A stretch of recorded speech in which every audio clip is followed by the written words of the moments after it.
Baakiyalakshmi upcoming எபிசோட்ல இங்க ஈஸ்வரி வந்துட்டு கோபிய தனியா கூப்பிட்டு, தனியா ஒரு வீடு எடுத்துட்டு வந்துர்றாங்க. அதுக்கப்புறம் இங்க கோபிய அந்த வீட்லயே வச்சு இங்க ஈஸ்வரி பாத்துக்கிறாங்க. இங்க பாக்கியா வந்துட்டு அந்த வீட்டுக்கு வரக்கூடாது அப்படிங்கிற மாரி இங்க ஈஸ்வரி சொல்லி அனுப்பிச்சுடுறாங்க. அதுக்கப்புறம் இதெல்லாம் கேட்கும்போது பாக்கியாக்கு என்ன சொல்றதுன்னு தெரியாம செல்விகிட்ட பேசிட்டு இருக்காங்க. பாரு செல்வி, அவங்க என்னென்னலாம் பண்ணிட்டு இருக்காங்க பாரு. அந்த கோபிய அவங்க தான் வேணான்னு சொன்னாங்க. இப்ப அவரு தான் வேணும்னு சொல்லிட்டு தனியா ஒரு வீடு எடுத்து அங்க போய் தங்கியிருக்காங்க பாரு. இந்த வீட்ட நான் சேர்க்க மாட்டேன்னு சொன்னோனே என்னையே வேணாம்னு சொல்லிட்டாங்க பாரு அவங்க. இவங்களலாம் என்ன சொல்றது நானு? அப்படிங்கிற மாரி இங்க பாக்கியா ஒரு சைடு செல்விகிட்ட பேசிட்டு இருக்காங்க. அதுக்கப்புறம் இங்க ராதிகா வந்துட்டு ரொம்பவே கஷ்டத்தோட வீட்டுக்கு கிளம்பி போயிட்டாங்க. வீட்டுக்கு போன ராதிகா வந்துட்டு, அங்க போயிட்டு ராதிகாவோட அம்மாகிட்ட பேசிட்டு இருக்காங்க. "அம்மா என்ன கொஞ்ச நேரம் உன் மடியில படுத்துக்கலாமா?" அப்படிங்கிற மாரி ராதிகா கேட்டு, ராதிகா அவங்க அம்மாவோட மடியில படுத்துட்டு இருக்காங்க. அதுக்கப்புறம் தான் ராதிகா கிட்ட அவங்க கேட்குறாங்க, "என்னாச்சு ராதிகா?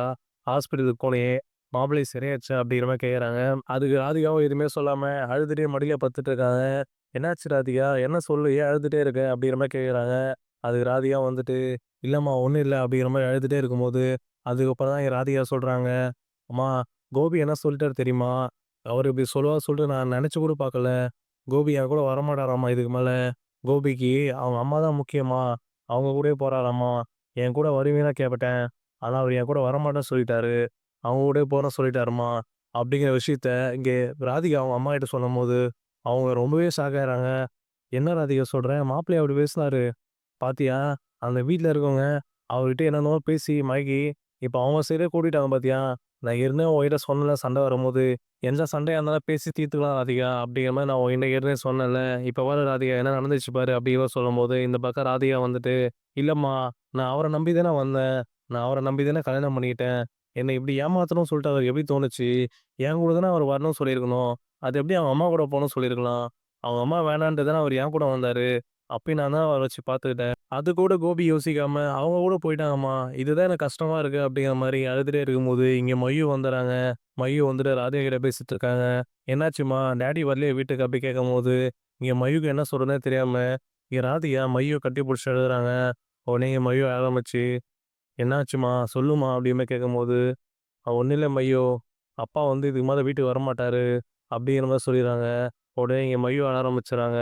உடனே இங்க ராதிகாவோட அம்மா வந்துட்டு, "ராதிகா என்ன சொல்லிட்டு இருக்க மயு கிட்ட?" "இல்ல மயு அப்படிலாம் எதுவும் இல்ல. அப்பா வந்துருவாரு சீக்கிரமா." அப்படி சொல்லிட்டு, இங்க மயுவ ராதிகா அவங்க அம்மா அனுப்பிச்சு வச்சுர்றாங்க. அதுக்கப்புறம் இங்க ராதிகா வந்துட்டு ஒரு முடிவு பண்றாங்க. "இல்லம்மா நானும் இதுக்கு மேல கோபி கூட இருக்க போறதா இல்ல. நானும் வந்துட்டு அவர விட்டு பிரிஞ்சுதானே இருக்கிறேன். இதுக்கு மேல நானும் அவரு கூட வாழ போறதா இல்ல. என்னைக்கு அவங்க அம்மாக்கோசரம் என்ன விட்டு போனாரோ, இது மாரி அவரும் எனக்கு தேவையில்ல. நம்மளும் இந்த ஊர விட்டு போயிடுவோம்மா. இந்த ஊர்ல நம்மளும் இருக்க வேணாம். நம்மளும் வீடு காலி பண்ணி கிளம்பிடுவோம்." அப்படிங்கிற மாரி இங்க ராதிகா அவங்க அம்மாட்ட சொல்லிட்டு இருக்க. உடனே அவங்களும் வந்துட்டு, "ராதிகா என்ன பேசுற நீ? இதெல்லாம் நடக்குமா? அப்படிலாம் போமாட்டாரு மாப்பிள. அவரு ஏதோ அவங்க அம்மா பேசிட்டாங்கன்னு சொல்லிட்டு போயிருந்திருப்பாரு. அவரு வந்துருவாரு வீட்டுக்கு. நீ அதெல்லாம் நெனச்சு தேவையில்லாத முடிவுலாம் எடுக்காத ராதிகா." அப்படிங்கிற மாரி சொல்லவும், இந்த பக்கம் ராதிகா வந்துட்டு, "இல்லம்மா நான் முடிவு பண்ணிட்டேன். நான் இதுக்கு மேலலாம் அவர பார்க்க போறது இல்ல.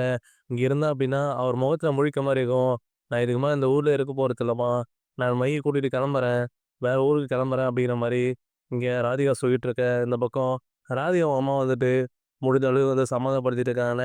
ஆனா, இங்க ராதிகா வந்துட்டு எதுவுமே கேட்கற மாரி தெரியல. அதுக்கப்புறம் இந்த பக்கம் பாக்கியா கிட்ட வந்துட்டு எழில் பேசிட்டு இருக்காரு. "என்னம்மா அப்படி பண்ணிட்டாங்க பாட்டி. அவங்க கடைசியில இப்படி பண்ணுவாங்கன்னு சொல்லிட்டு நான் நெனச்சு கூட பார்க்கல. அவர கூட்டிட்டு போயிட்டு தனி குடித்தனம் எடுத்து அவங்க தங்கிட்டு இருக்காங்க. அவங்க இங்க தானே இருந்தாங்க.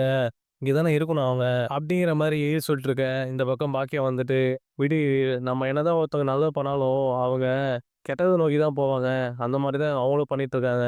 அவங்க விடு எதனா பண்ணிட்டு போட்டும். அவங்க இஷ்டம் அது. விட்டுரு." அப்படிங்கிற மாரி இங்க பாக்கியா சொல்லிட்டு, அதுக்கப்புறம் எழில்ட்ட சொல்றாங்க. "எழில் எனக்கு என்னமோ ராதிகா ரொம்ப இதுல மனம் உடைஞ்சு போயிருப்பாங்கன்னு நெனைக்கிறேன். நம்ம போய் எட்டி அவங்க வீட்ட பார்த்துட்டு வருவோம் வரியா?" அப்படி சொல்லிட்டு இங்க பாக்கியா எழில கூப்பிடுறாங்க.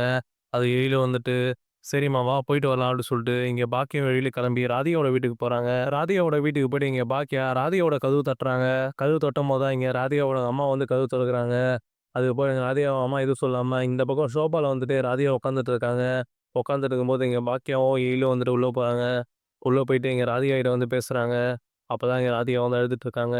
உடனே இங்க பாக்கியா போயிட்டு, "அழாத ராதிகா, ஏன் அழறீங்க? விடுங்க." அப்படின்னு சொல்லும்போது, உடனே இங்க பாக்கியா வந்துட்டு ராதிகா கட்டி புடிச்சுட்டு, "இல்ல பாக்கியா, என்னால முடியல. அவரு இப்படி சொல்லுவாரு சொல்லிட்டு நெனச்சு கூட பார்க்கல. அவங்க தான் வேணும் அப்படிங்கிற மாரி போயிட்டாரு."